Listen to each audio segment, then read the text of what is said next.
Para nosotros es muy gratificante poder decir nuestra visión, cómo vemos las cosas, qué peligros vemos, algunos riesgos, algunas oportunidades. Entonces, bueno, sin empezar, vamos a poner un contexto, ¿no? Es el contexto, normalmente nos gusta empezar así, cómo vemos la situación en la economía mexicana y las economías que le afectan o más le importan, como es ya ahora China y por supuesto Estados Unidos. Como sabemos, bueno, venimos de una pandemia y la pandemia lastimó fuertemente a la mayoría de las economías con caídas importantes. Y a partir de entonces, las economías se han ido recuperando de manera diferente. Estados Unidos dio un rebote mucho más rápido que cualquier otra porque fue el apoyo mucho mejor y más rápido. La economía creció, rebotó al 5.8% en 2021 y a partir de entonces han enseñado crecimientos promedio los últimos 2 años del 2,2, 2,3%, crecimientos bastante buenos y bastante interesantes, a pesar de lo que estamos viviendo, que vamos a desarrollar un poquito más adelante, que es este fenómeno de inflación. La expectativa en un momento, quizá el año pasado, principio de este año, es de que en cualquier momento la economía norteamericana se desacelere fuertemente ante las altas tasas de interés que estamos viviendo, pero esto no ha pasado, ha aguantado la economía de manera sorpresiva, de manera optimista. El crecimiento que se espera para este año es incluso mayor del año pasado, y no es hasta 2025 cuando ahora ya se considera que a lo mejor se pueda pagar, pero es este tipo de percepción ha ido cambiando de manera interesante con respecto a los años. En cambio, en México las cosas no han sido de la misma forma. Caímos muy fuerte en la pandemia en 2020, una caída real de -8, 6, una locura. Recuperamos la mitad en 2021, hemos estado creciendo arriba del 3% en los últimos 2 años, pero recuperando los niveles que perdimos por la pandemia, y el consumo y la inversión han sostenido. Principio, quizá el 2021 y 22, las exportaciones fueron los principales drivers de la recuperación, pero después, el año pasado, la inversión y el consumo es quien ha sostenido estos niveles arriba del 3%. Sin embargo, cada vez es más difícil crecer con los niveles que ya se tienen, y entonces al irse apagando estos drivers que ya hemos observado tanto de la industria como del consumo y la inversión, bueno, para todos es considerable esperar un crecimiento más cercano al 2% este año, e incluso parecido el próximo año. O sea, no vemos un driver tan fuerte o tan esperanzador como que nos diga o nos haga pensar que la economía va a crecer más que lo que hizo en los últimos 2 años. En el caso de China es algo similar. Ellos no sufrieron una caída importante en el 20, sin embargo crecieron en su nivel más bajo en más de 20 años y rebotaron en 2023, pero la expectativa es que se vuelva a desacelerar. Tienen mucho problema en la economía interna, mucho problema en su sector inmobiliario, y aunque han rebotado o han repuntado en algunos sectores industriales, en específico el sector automotriz, a quien le están apostando con todo, hay otros sectores que están siendo golpeados por toda esta ola anti-China que se está viviendo en el mundo, en donde el mundo industrializado se quiere diversificar, quiere depender menos de China, y ha provocado que los aranceles que le han impuesto en los últimos años, bueno, le hayan golpeado en la parte exportadora de la economía china. Esta es la composición general del país. El país rebotó y ha ido disminuyendo, pero dentro del país hay, a nuestro juicio, 3 países en uno, y es un poco la explicación por lo cual la política está como está, ¿no? O sea, vemos dentro del país estados de la República donde el crecimiento es muy similar a China, el desarrollo es muy acelerado, es muy importante. Estados como Baja California, Chihuahua, Jalisco, Querétaro, Nuevo León, traen crecimientos promedio pues arriba del 2%, cuando la economía en los últimos 10 años ha crecido apenas 1.3% de crecimiento promedio. Luego estados mediocres, estados con crecimientos muy similares a la economía nacional, en donde el crecimiento es pobre, incluso menor al de los últimos 20 años, 30 años, que era el 2%. Estos estados necesitan un empuje adicional, un nuevo revolque para su desarrollo. Ahí está incluida la Ciudad de México, Michoacán, Estado de México, Hidalgo, Sonora, incluso Guanajuato, que ha perdido sus temas últimamente. Y por último, los estados en donde ha sido un fracaso el desarrollo económico, no se ha logrado generar un constante crecimiento, estamos muy rezagados y cada año se rezagan más.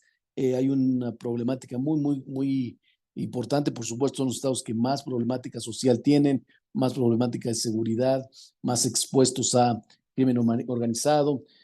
Yo me apellido Gordillo, mi apellido es Chapaneco. Bueno, no Chapaneco, pero viene de allá. De allá vienen unos familiares que tengo. Y bueno, fui a Chiapas yo hace 2002, ¿no? Y apenas acabo de ir hace unos meses. No ha pasado absolutamente nada por ahí. O sea, es como si me hubiera ido ayer. O sea, la economía está literalmente estancada y eso es muy grave para la población y por eso es que se necesitan diferentes políticas en cada una de estas tres secciones para su desarrollo adecuado. No necesariamente apagar los buenos para inflar a los malos, no. Simplemente políticas diferenciadas y con el entendimiento perfecto de qué está pasando en cada una de las regiones, ¿no? Muy bien. Bueno, el principal riesgo que estamos viviendo en el país creo yo, para la nueva administración, está en sus finanzas públicas. El gobierno pasado, el gobierno de López Obrador, cuando caímos en pandemia, la mayoría de las economías en el mundo, cuando caímos en pandemia, dieron un déficit importante público, o sea, se endeudaron y gastaron fuertemente para salvar sus empresas, a salvar a su población, tratar de salvar su economía, que no se le derrumbara en este año tan complicado que vivimos con la pandemia. Eso es lo que significa las barritas azules de la gráfica de la izquierda. O sea, tuvieron déficits muy altos la mayoría de los países. Estados Unidos tuvo un déficit mayor al 12%, una locura del porcentaje del PIB.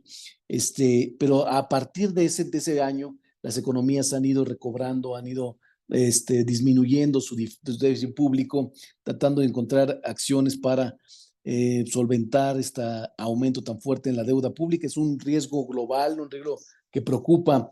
El mundo está sobreendeudado en términos generales por esta situación, pero todos los países están buscando ya de a partir de la pandemia tener una mejor presentación en cuanto a finanzas públicas con los inversionistas.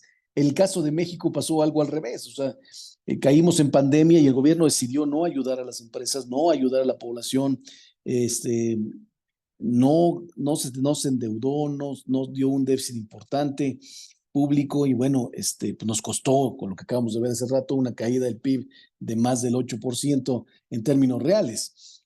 Pero ahora, este año, sí estamos viviendo ese déficit importante, casi del 6%, como está el PIB, un déficit que no veíamos en más de 20 años, un déficit que en palabras del presidente es para terminar con todas sus obras, todos sus proyectos que generó en la sexenio, pero claramente suena con mucho tinte político, con mucho tinte electoral. Eso suena, porque ¿por qué no decidiste ayudar cuando la economía estaba en crisis y ahora que no estamos, pero tenemos un año de elección, sí lo estás haciendo? Entonces, eso te hace pensar mal y eso es lo que está sucediendo. Y el riesgo más fuerte es que ahora que no estás en crisis, ¿cómo vas a enfrentar este hoyo que hiciste en las finanzas públicas al inicio de la nueva administración? Y por eso es que las calificadoras, ahí es donde van a poner su mayor atención.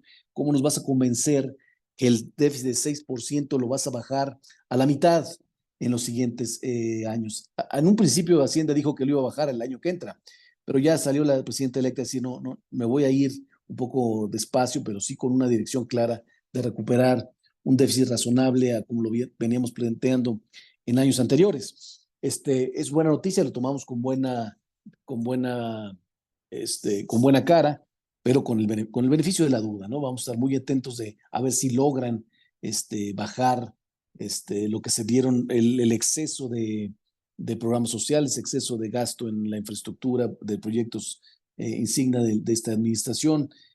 Vamos a ver cómo manejan las finanzas públicas, sobre todo que ahora ya no hay ahorros, ya no hay fondos como lo tuvo el observador cuando inició el sexenio.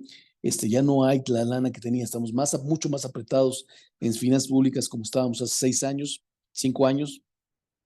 Entonces va a ser todo un reto lo que haga la presidenta electa para no solamente disminuir el déficit, no aumentar de más la deuda pública como está, sino además generar los suficientes proyectos o los suficientes incentivos para tener un cambio en la percepción y en el driver, en el impulso sobre un mayor crecimiento económico que, como ya vimos anteriormente, no es esperado alto, ¿no?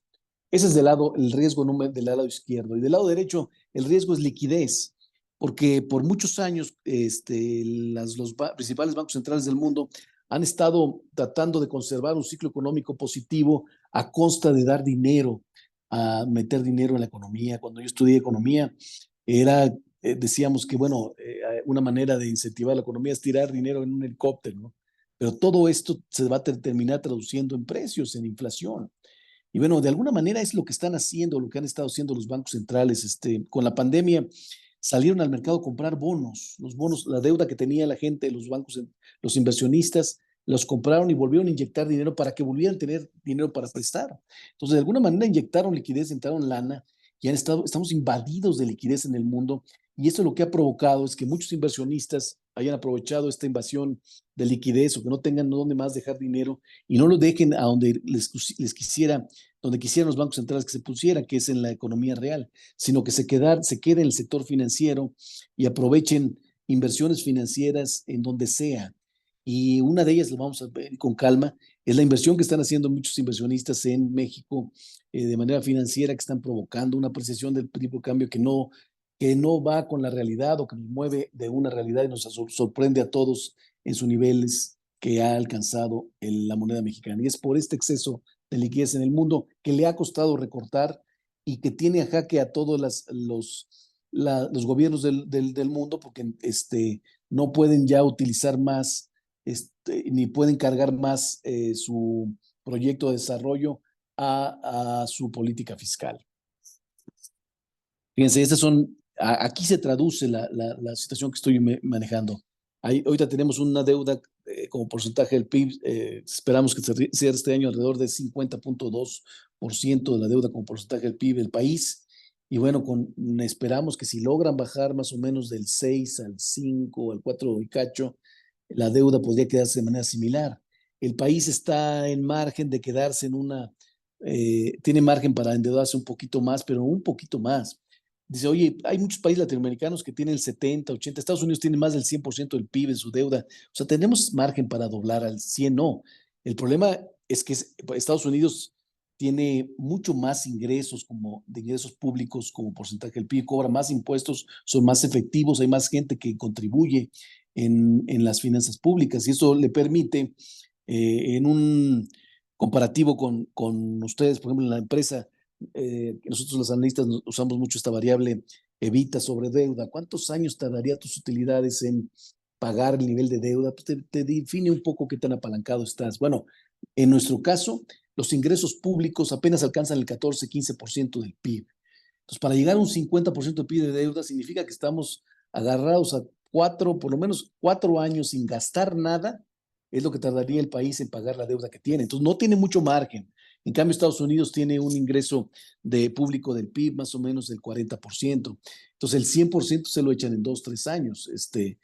Tienen todavía margen para endeudarse, nosotros no tenemos mucho margen y por eso es que urge una reforma fiscal y por eso se escucha de dónde buscar recursos que hagan, pues que den sustento a un mayor promulgación de desarrollo, porque vamos a cumplir ya con esta nueva administración, vamos a estar 12 años con un gobierno más cargado a la izquierda, más cargado a tener más gobierno que contribuya al desarrollo, pero sin dinero.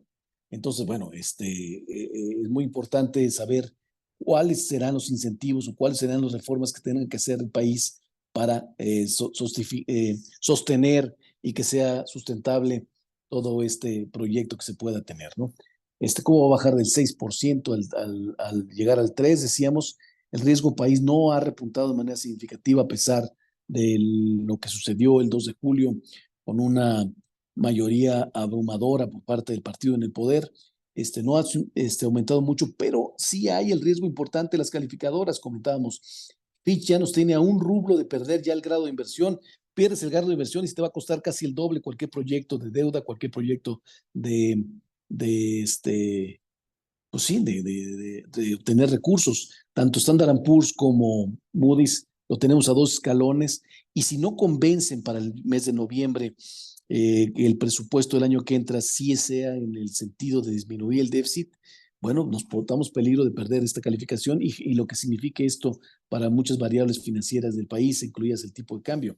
Es muy probable que las calificadoras no nos bajen la calificación en esta ocasión, que le den el, este, la duda a esta administración, pero sí nos podrían bajar su percepción, su perspectiva negativa y sí provocar algún efecto que no quisiéramos ver.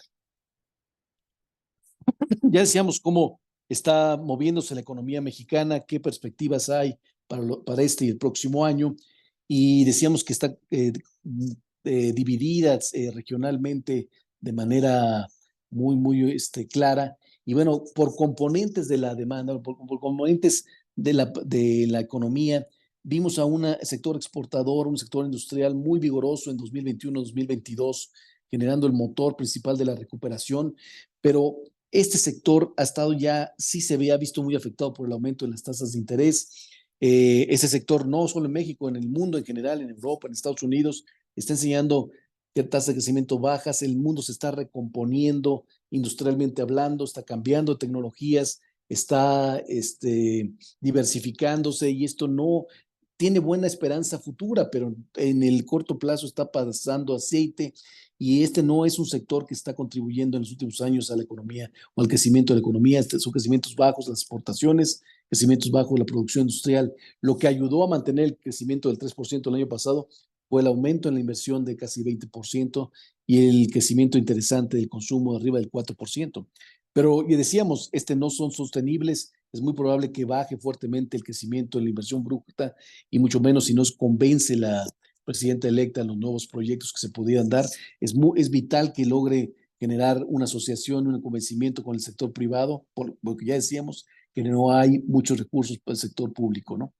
Y el consumo sorprendió a todos porque con niveles tan altos que tenemos en las tasas de interés, las tarjetas de crédito tienen tasas de casi 70% y a pesar de ello, la gente está llenando los centros comerciales, está viajando, está consumiendo de más. Y es un fenómeno psicológico que vivimos con la pandemia en donde la gente dijo, no me vuelven a encerrar, o sea, el viaje que tenía yo planeado para 10 años lo voy a hacer mañana, me voy a comprar el coche que siempre quise, o sea, como que no me vuelve a pasar que a lo mejor me muera y no haya consumido. Entonces, psicológicamente la gente consumió de más, pero hay un límite, hay un momento cuando ya no hay, porque no ha aumentado de más el ingreso, ha aumentado el salario, pero no de maneras sustentable, de tal forma que digas va a ser constantemente en los próximos años.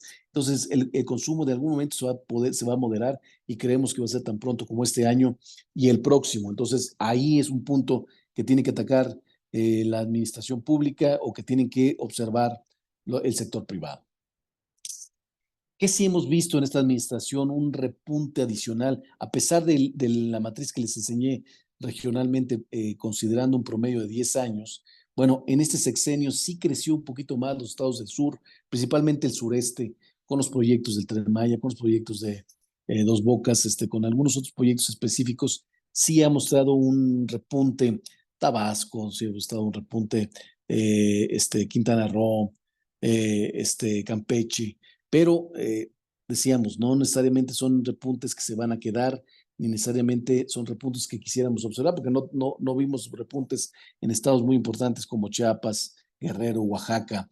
En cambio, los otros estados sufrieron un cierto estancamiento, no han sabido traducir o aprovechar del todo toda la buena esperanza que se tiene sobre el nuevo fenómeno del nearshoring, que podría pues, provocar un nuevo boom en la economía, en el crecimiento, pero si se maneja de manera adecuada. Ahorita lo vamos a tocar un poquito mejor más adelante.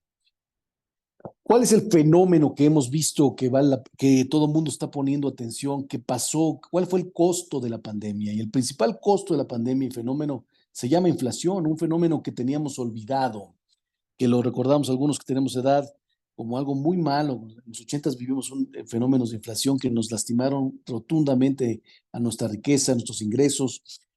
Cuando una inflación es alta y perdura por muchos años, termina deshaciendo y generando mucha desilusión y mucha retroceso en economías, sobre todo como la nuestra, y en sectores, sobre todo, que tienen menos, ¿no?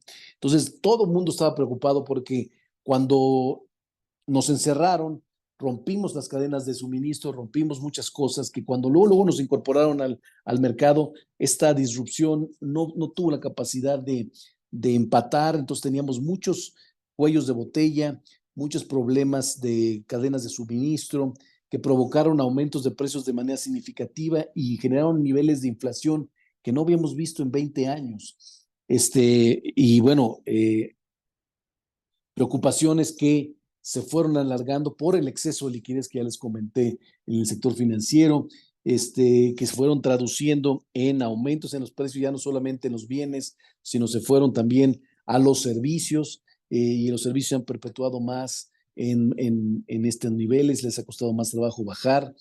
Y bueno, si le juntamos todos los problemas geopolíticos que hemos tenido, como la guerra de Ucrania y Rusia, ahora en Israel, muchas otras que han afectado directamente productos que son importantes para las economías, productos agrícolas, productos energéticos. Bueno, todo esto explica esta alza en el fenómeno inflacionario que claramente nos afecta. Por ejemplo, uno dice, bueno, yo puedo aguantar. Primero, la inflación que ustedes escuchan es la general, es la promedio de todos los bienes y servicios de la economía, pero la verdad es que la inflación de cada industria, de cada empresa, la inflación de cada persona es diferente. Cada quien tiene una canasta de consumo, una canasta de insumos que utiliza, y muy probablemente esté esa inflación arriba de estos niveles que estamos diciendo. Pero todos vimos subir esta situación. Y si acumulamos por 3 años una inflación anormal, bueno, en términos generales, la inflación en los últimos 3 años acumula casi 30%. No hay salario que aguante una inflación de este tamaño, y esa es la repercusión a la que nos referimos de manera preocupante. Las economías globales, la única manera que saben cómo contener, cómo atacar la inflación es a través de aumentos en la tasa de interés. Ellos saben que si aumentan la tasa de interés, incentivan que la gente no deje de consumir mucho en estos años y empiece a consumir a los próximos años, que empiece a cambiar un poco su distribución entre el consumo y la inversión, empiece a invertir, empiece a ahorrar, aprovechando altas tasas de interés. Y eso fue lo que hicieron la mayoría de los países. Y bueno, lo que podemos observar es que, bueno, de alguna manera sí funcionó, porque subieron las tasas de interés y subieron las tasas de interés, y la inflación ha estado recuperándose, se recuperó todo el año pasado y parte de este año, ¿no? La buena noticia es que normalmente antes, cuando Estados Unidos sufría una inflación de arriba del 10%, cercana al 10%, nuestro país alcanzaba inflaciones de arriba del 100%. Así lo vivimos en los 80s, y la tasa de interés superó el 120%. El tipo de cambio se depreció más de 4 veces. O sea, cuando las variables estaban amarradas al sector público, las variables financieras, sufríamos una clara devaluación, una clara crisis que nos mantenía o nos hacía pagar a todos estos fenómenos. Ahora, el hecho de que el tipo de cambio sea flexible, de que el Banco de México sea autónomo, de que ya tengan una política de tasas importante, de que los precios casi estén de la mayoría de los bienes del país estén a mercado, es suficiente como para que lo que haya pasado, que lo que pasó con este fenómeno de inflación fuera muy como economía desarrollada. Así la vivimos, ¿no? Incluso por momentos la inflación de Estados Unidos fue mayor a la de México, como se observa en la gráfica de la izquierda.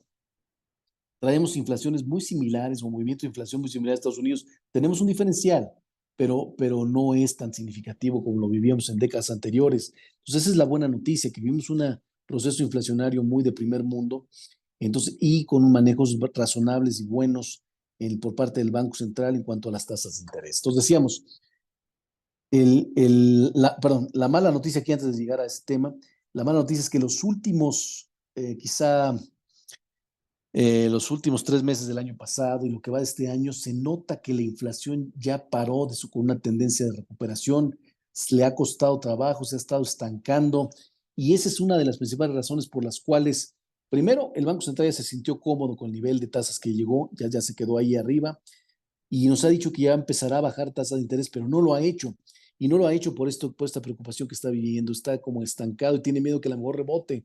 Entonces, hasta no ver que la inflación vuelve a retomar una tendencia de baja hacia la meta de los bancos centrales, no veremos bajas en la tasa de interés. Y la meta para Estados Unidos de inflación es del 2%, anda arribita del 3%, y la meta para México es del 3%, aquí abajo del 4%, y estamos en 4,7%. O sea, sí estamos cerca, pero todavía cerca, muy cerca, pero muy lejos para estos niveles de meta, y por eso no estamos observando ya un ciclo claro de baja tasas de interés. Sin embargo, la buena noticia es que en la inflación hay productos que no tenemos control, que importamos, que tienen que ver con precios de fuera, cómo son, y no representan necesariamente lo que está pasando, está viviendo la economía en general. Es por eso que los economistas separan de la canasta de inflación unos que le llaman inflación no subyacente, o sea, productos que no tienen que ver con la economía, como son los agrícolas, que tienen que ver más con el clima, con temas geopolíticos, como son los energéticos, que tienen que ver con temas geopolíticos, con temas de demanda mundial, la gasolina, el tomate, la cebolla, etcétera, etcétera. Ese tipo de productos que sí influyen en otros precios, pero son externos, si los excluimos de la canasta, podemos ver que la inflación sigue con tendencia hacia abajo, sigue recuperándose tanto en Estados Unidos como en México. Entonces, la buena noticia es que, aunque están tomando pausa los bancos centrales en bajar su tasa de interés, en cualquier momento lo harán. Creemos que no se ha roto esta posibilidad. Hay gente que dice, no, pues ya no van a bajar, van a volver a subir tasas. No, la tendencia todavía se puede esperar de bajas en la tasa de interés. Estas son, no nomás en México hemos vivido alzas en la tasa de interés, es un fenómeno mundial. Todos los bancos centrales aumentaron su tasa de fondeo con la intención de controlar la inflación. Y tasa de fondeo, lo que me refiero es la tasa que le da el Banco Central, el Banco de México, a los bancos comerciales. La primera tasa, ¿no? O sea, yo te presto dinero para que prestes a esta tasa. Entonces, de esta tasa para arriba van a estar el movimiento de tasas en el abanico de préstamos para la TIE, para los créditos automotrices, créditos empresariales, créditos tarjetas de crédito, créditos al consumo, son tasas por arriba, pero la tasa primera es esta tasa de fondeo que sí tiene control el Banco de México para mover o incentivar a la economía, a un consumo u otro y tenga un impacto en lo que es su meta principal, que es contener y controlar la inflación. La expectativa es que las tasas empiecen a bajar. Hoy esperamos que hace un año, perdón, a principio de año se esperaba que la Reserva Federal de Estados Unidos tuviera hasta 4 o 5 bajas en el año en la tasa de interés. Esto ha cambiado por lo que vimos de inflación que se ha estado estancando, se han estado deteniendo. Hoy la expectativa es que solamente venga una baja y sea de entre septiembre y diciembre. Pueden ser hasta 2 bajas de 25 puntos base. Ahorita la tasa de fondeo en Estados Unidos anda entre el 5,25 y 5,50. O sea, lo que significaría más o menos es que terminaría entre el 5 y 5,25 la tasa final de año. Muy diferente a lo que se esperaba el año pasado. Pero bueno, ya con un inicio de bajas en la tasa de interés. Es importante salir de la reunión sabiendo que ya estamos en el nivel más alto de tasas por lo pronto, que lo que se viene ya es un ciclo de bajas de tasa de interés que se ha retrasado, que a lo mejor no va a ser tan fuerte en este año y que quizás se acelere para los próximos años, ¿no? En Estados Unidos y por ende en Europa y por ende en México. En México se adelantó en el aumento de tasas de interés cuando vino el fenómeno de alza de tasas. México lo hizo antes que Estados Unidos y que otras economías desarrolladas, por el miedo que tenía de que la inflación se nos fuera a disparar arriba del 20-30%, no sabíamos qué podría pasar. Entonces México amplió un diferencial de tasas con Estados Unidos, incentivó no solamente el ahorro interno, sino también esta distorsión provocó que viniera mucho ahorro del exterior.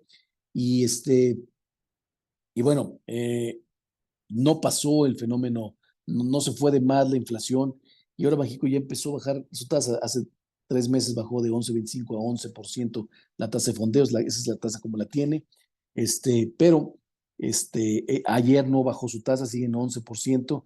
Bueno, pero la expectativa es que quizá pueda llegar a la normalidad en unos 2 años o 3 años. Y la normalidad para la tasa de México está más o menos entre el 8 y 7,75, o entre el 8 y 7,50. Esa es la normalidad. Ahí debería de irse la tasa de interés. Está en 11 y que baje a estos niveles. Oye, pero ¿por qué si yo hace unos 3, 4 años yo vi que la tasa andaba en 4%? Eso no era normal.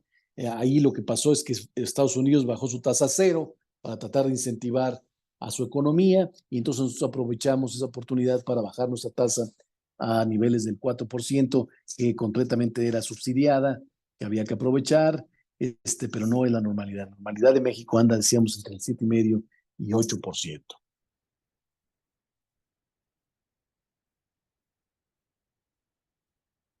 Este fenómeno de adelantarnos a la Fed, de garantizar que sí efectivamente tuviera un techo la inflación, que sí bajara, tuvo un costo y ha tenido un costo porque ha provocado un diferencial demasiado alto, no solamente en cuanto a tasas de interés entre México y Estados Unidos, sino también tasas reales. La tasa menos la inflación es demasiado alta y ha generado atractivo para especuladores o para agentes financieros internacionales que han aprovechado eh, pues esta oportunidad para hacer dinero, ¿no? Lo que hemos observado, normalmente cuando la tasa de interés en Estados Unidos sube, normalmente le pega a la mayoría de las monedas emergentes.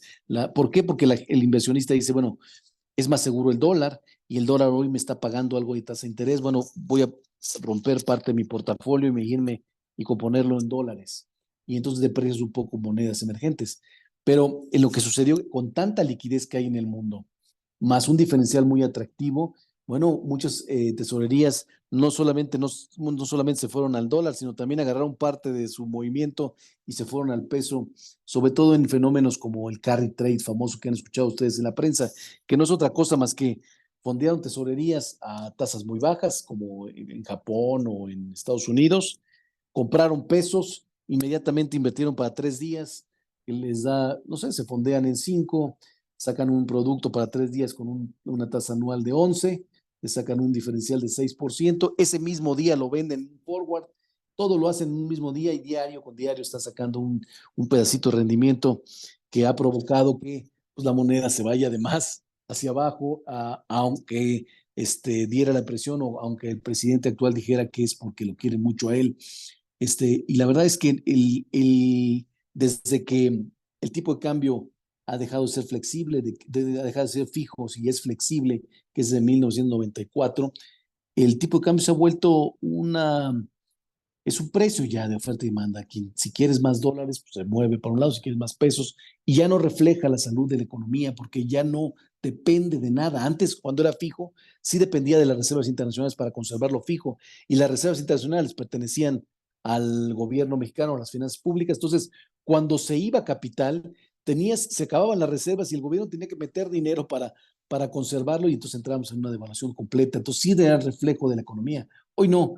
Hoy si quieres dólares, pues cómpralos, o si quieres pesos, cómpralos, el tipo de cambio se va a mover para arriba, se va a mover para abajo, si te da mucho miedo, se va a ir demasiado y luego a cierto precio, como cualquier activo financiero, va a ser muy atractivo para algunos otros inversionistas y se va a comprar y se va a regresar a otros niveles decentes. Por eso es que esa es una opción, ese es un punto. Y el segundo punto, el Banco Interamericano de Desarrollo hizo hace poco un estudio, o hace un estudio cada 4 años, y en su último estudio dio a notar que las transacciones diarias de peso dólar en el mundo son cerca de 114,000 millones de dólares. Una locura de dinero que se canjea a pesos y dólares día con día.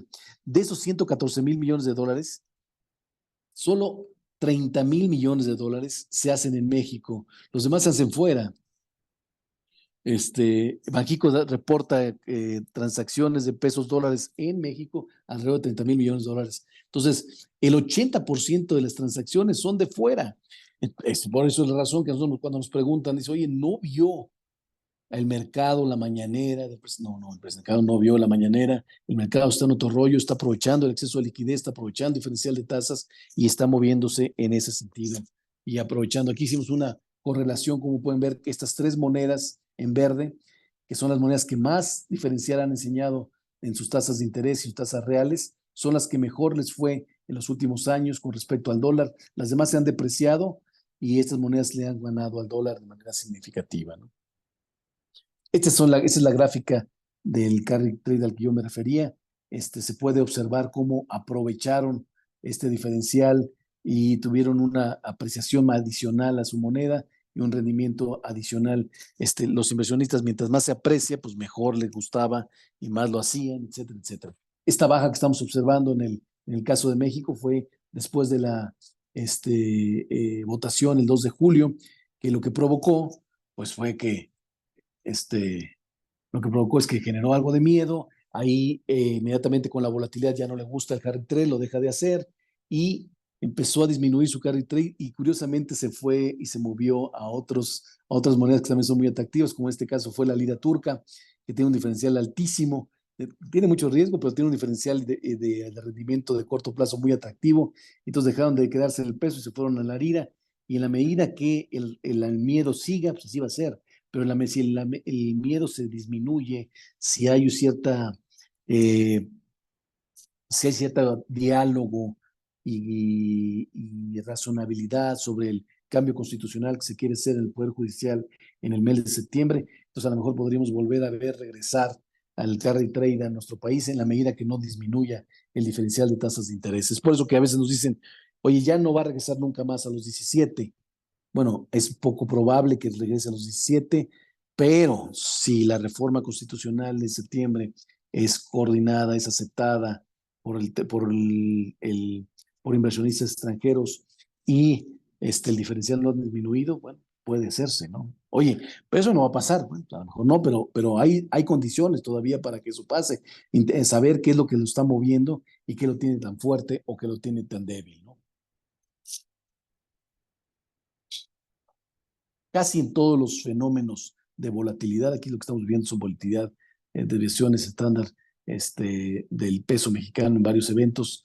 Casi siempre cuando hay volatilidad, esta es temporal. Sube, la gente decíamos, se pone muy nerviosa y después a cierto nivel, a cierto precio, vuelve a tomar cierta coherencia o cierta relación de normalidad y esta no es la excepción. En términos reales, ¿qué es lo que ha pasado con la moneda mexicana o por qué está en los niveles que está y no ha provocado un desequilibrio en el sector externo irracionable, ¿no? Irracionado? Normalmente uno podría pensar que con los niveles que alcanzó el tipo de cambio abajo de 17 pesos, estaríamos invadidos de importaciones. Pues sí, o sea, vamos a importar lo que sea, pues está baratísimo y esto generar una presión en la balanza comercial anormal que pusiera en peligro el nivel de tipo de cambio en el que se encuentra. Sin embargo, esto no lo hemos vivido y no lo hemos vivido por dos razones. Primero, la entrada de remesas, lo que hay que fijarse en este cuadro son los que están en negritas, los niveles grandotes.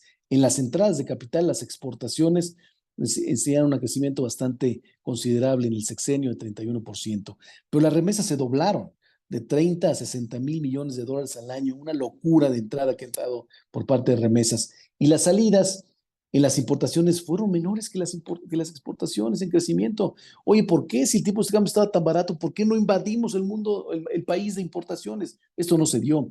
Y el crecimiento incluso que ha sido alto por pago de esto que dicen ingresos primarios, un pago de intereses de la deuda, estos sí aumentaron, pero aumentaron menos de lo que observamos en las remesas.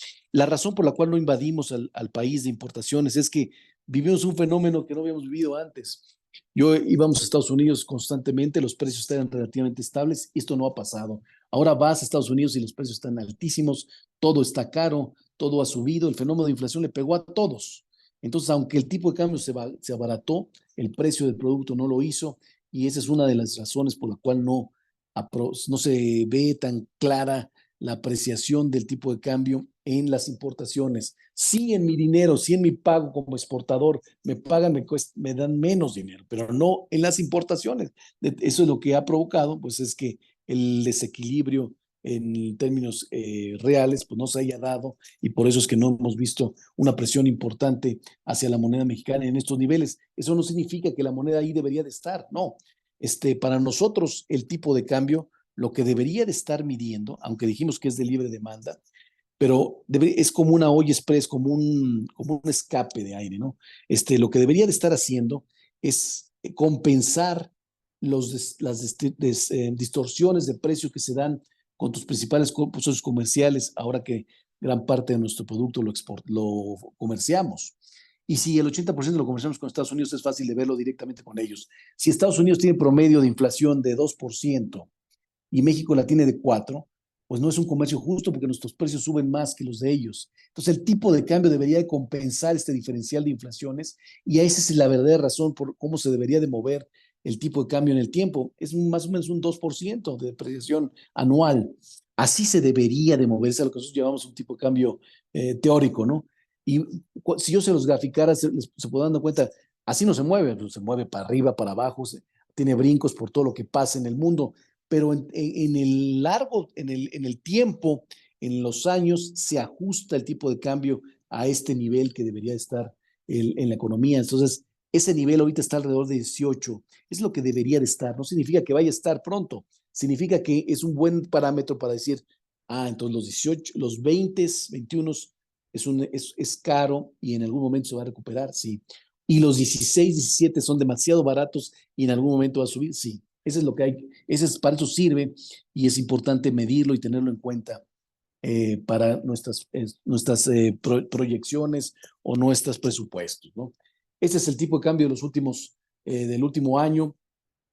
Podemos ver cómo la apreciación muy fuerte ha golpeado mucho a la industria, a los exportadores, y vimos la votación del 2 de julio un rebote importante, se ha estado recuperando. Nosotros creemos que ya una vez pasada el debate que vimos ayer de Biden y Trump y lo que hizo Banxico, que no disminuyó su tasa de interés, no disminuyó el diferencial, y bueno, la discusión abierta que se va a dar sobre el tema judicial será suficiente para que el tipo de cambio promedie el mes de julio, parte de agosto, alrededor de los 18.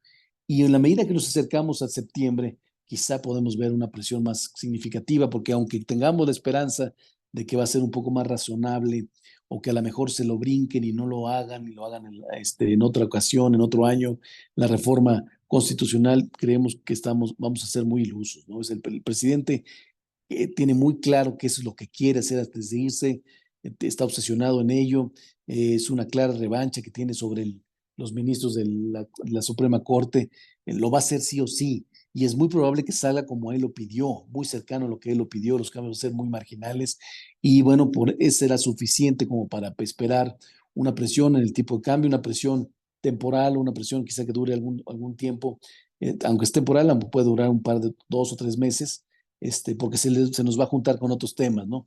Este, esta expresión de septiembre, luego tenemos elecciones en Estados Unidos a principio de noviembre, ya vimos más o menos el tono en que nos va a llevar Trump con serie de mentiras. Claro que su enemigo número uno va a ser China, pero tiene problemas de seguridad, problemas de narcotráfico, problemas de migración que no quiere, que no le gustan con México y eso los va a tocar de manera significativa en la campaña en los próximos meses. Y bueno, será suficiente como para mantener la volatilidad del tipo de cambio en ese entonces. También en noviembre saldrá el presupuesto para las finanzas públicas del año que entra. ¿Cómo le va a hacer Hacienda, decíamos, para convencernos de que va a bajar su déficit público? ¿Qué comentarios hagan en esos mismos meses las calificadoras? Y bueno, una vez que pasen esos meses de riesgo, de preocupación, quizá el mercado ya tendrá tiempo para tomar utilidades, para apostarle al diferencial de tasas, volver a agarrar otro nivel y quizá cerremos cercanos a los 18.50. El rango de movimiento, pues puede estar, nos puede ir tan mal como quizá alcanzar los 21 pesos por dólar, superar los 20.50 mejor, como un escenario muy malo para septiembre, octubre y noviembre. Pero también dijimos, tan amplio el, la- el movimiento en el tipo de cambio, como por ejemplo entre los 20.50 y los 17.50. ¿Por qué? Porque dijimos, ¿qué pasa si le gusta al mercado los cambios que le hicieron en estas discusiones abiertas a lo que posiblemente es la reforma constitucional? ¿Será suficiente como para voltearse ahora sí, dejar esta preocupación interna fuera y voltearme a ver exterior? Y si el exterior mantiene un diferencial de tasas importante, bueno, pues el tipo de cambio puede bajar de 18 sin ningún problema en esos meses también. Entonces el rango es alto, depende de muchas cosas, pero sí lo que importante aquí no es que yo le atine y darme y que quede yo holgado para que no, bueno, falle con ustedes, no. Lo importante es entender qué es lo que lo puede mover, hacia dónde se va, qué riesgos está viendo en los mercados, qué puede influir en el tipo de cambio. Lo que sí creo es que sí va a ser un semestre volátil, vas a ver muchos cambios positivos, negativos, porque hay una serie eh, este, de eventos de riesgo que se vienen en los siguientes meses que son suficientes para mover el tipo de cambio. El año que entra, bueno, el año que entra va a ser otro rollo, cómo se separa la presidenta electa del presidente López Obrador, qué tipo de postura tiene con el sector privado al inicio de su sexenio, cómo va moviendo o qué tanto aplaza sus proyectos de infraestructura para tratar de contener y cerrar los que tiene la administración pasada, qué trabajo le da a Pemex. Todo eso va a ser muy importante, qué relación tenga con el nuevo gobierno norteamericano, para medir un poco si la cotización del peso vuelve a depender mucho de lo que sea del exterior o toma una importancia interna anormal, como lo vimos en las últimas semanas. El fenómeno, ya estoy por terminar, el fenómeno de nearshoring es un fenómeno real para el país y ese es el único de las pocas cosas que nos quedan de esperanza para esperar un desarrollo importante. Viene de fuera.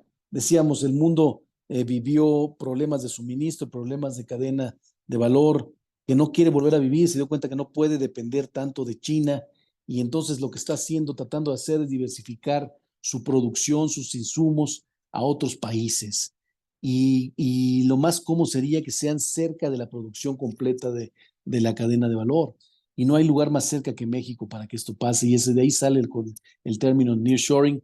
Eh, por supuesto que sí es real, sí es una oportunidad clara de que se vienen muchos inversionistas de muchos países que están viniendo a México a preguntar cómo que pueden hacer, porque el lugar más grande para consumir sigue siendo Estados Unidos, es el lugar más que todo el mundo quiere venderle.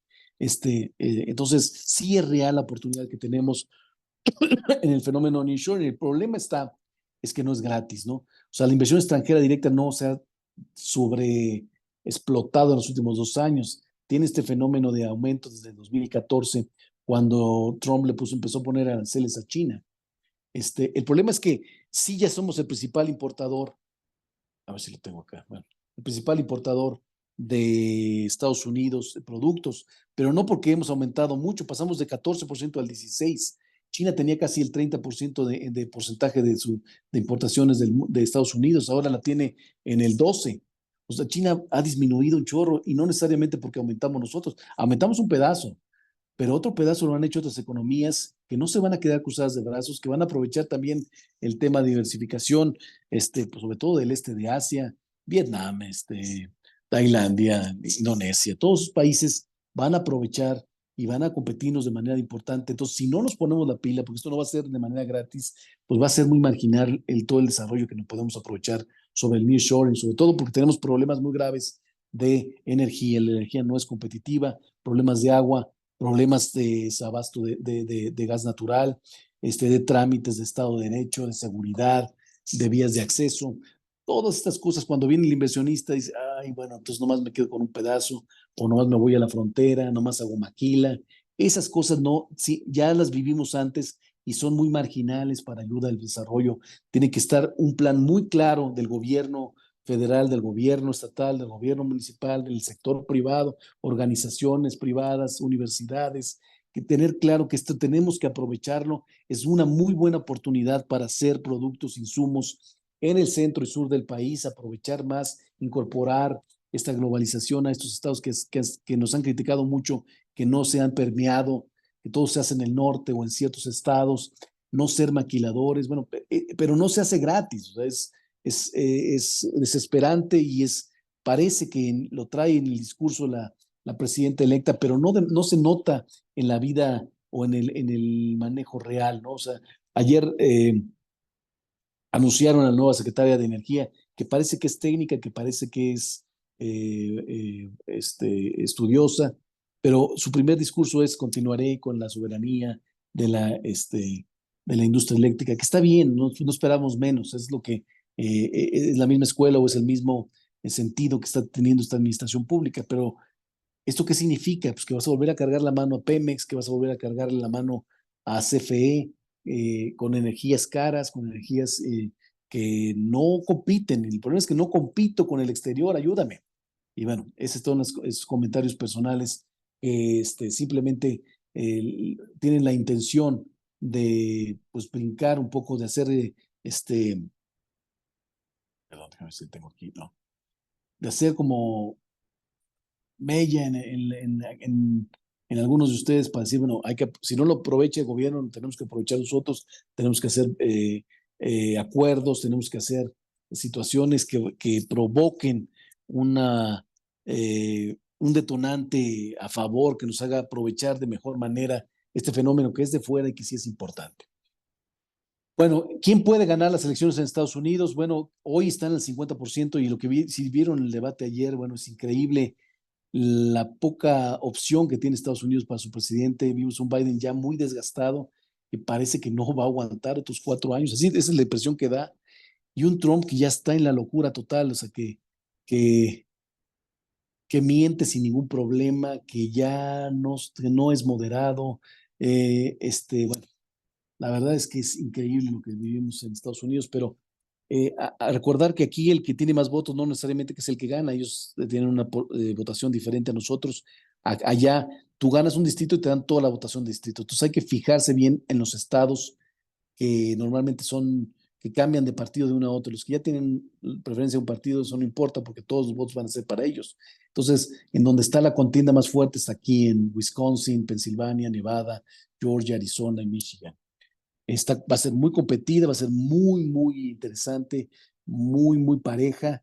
Y bueno, vamos a ver qué pasa hacia adelante y todo puede pasar en este momento.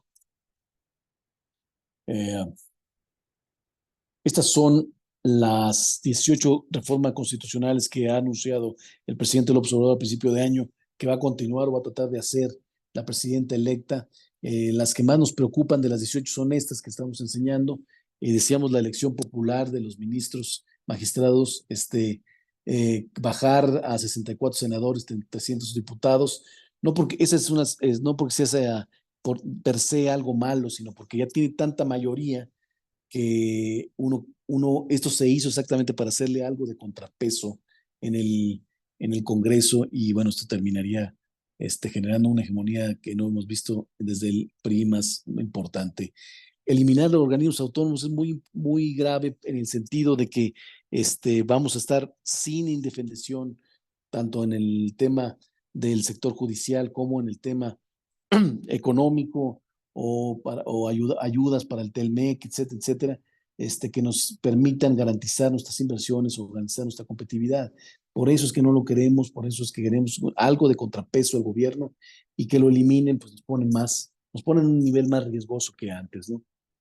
El ejército, todos estos niveles, todas estas cosas nos preocupan un poco, pero bueno, hay que revisarlas detalladamente. No necesariamente nos van a mandar a un escenario catastrófico, no, yo no lo veo así. Yo creo que tiene mucha oportunidad la presidenta electa de hacer cosas razonables. Decíamos, no tiene mucho fuelle para crecer, tiene que hacer un cambio importante con el sector privado, tiene que buscar hacer una reforma hacendaria, pero los riesgos están muy altos, los riesgos son considerables. Estamos viendo que Estados Unidos también se puede desacelerar.